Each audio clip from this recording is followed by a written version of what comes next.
I'm Edie Lush, executive editor of Hub Culture, and it is the final day in Davos here. Really pleased to be joined by Nilmini Rubin. She is the Chief Policy Officer at Hedera. How are you? Great. Thanks for having me. Thanks for your partnership at Hub Culture. Been a fantastic week. It has. It's real exhilarating. So tell me what you're taking away from this week. The two words that are most dominant in my head are velocity and volatility. Mm-hmm. And velocity around all of this technology that's moving us faster, moving our economies faster, whether it's crypto moving money or AI moving thoughts and ideas into action, or quantum computing just moving computing into action faster.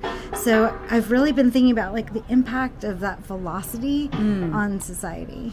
So I was speaking to Azim Azar, who was saying that within a couple of years we could have kind of Nobel Prize level artificial intelligence. I wonder what that means. And even just thinking about the statement from the head of Anthropic saying, within a couple of years, most people aren't going to be able to tell the difference between, general intelligence and anything else. I just wonder if we're ready for that yet. Well, I think we need to get ready for that. Right. It feels like we're in this moment with AI, like we were in January 2020 with COVID. Like we kind of felt like something was amiss, something might be coming, and then exploded and really impact us, and we had to react. And with AI, it's coming, and we're going to have to react. So tell me what that means. Tell me what that means for institutions, for us as society, also for general levels of trust, what that might do.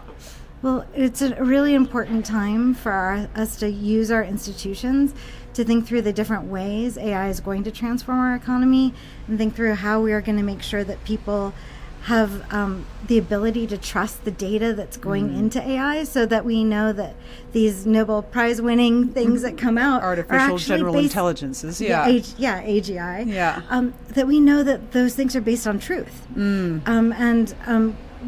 What one of the things built on Hedera is Prove AI, which allows you to tokenize data that goes into AI, so you know what it is.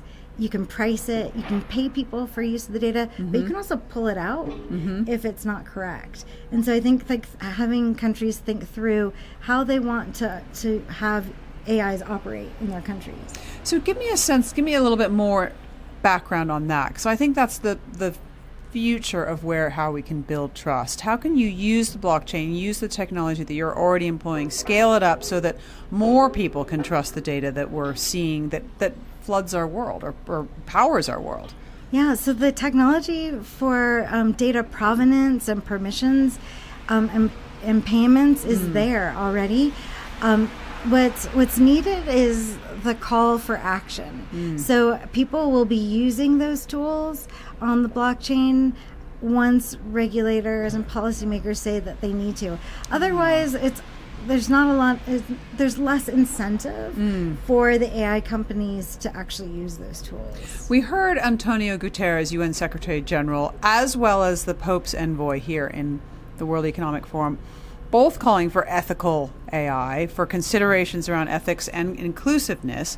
What do you think we'll see from the new Trump administration? And do you think that'll be a consideration? Well,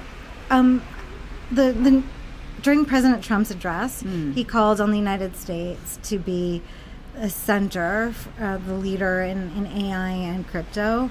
And so I think what we'll see is really a support for the flourishing of both in the United States, and I think the potential for industry standards to develop within the industry themselves rather than straight from government. Okay, give me a prediction for what you might be saying this time next year at Davos. Oh, that's hard. I'm hoping that we're going to be saying that things are on the up. We're seeing growth, that we're seeing potential.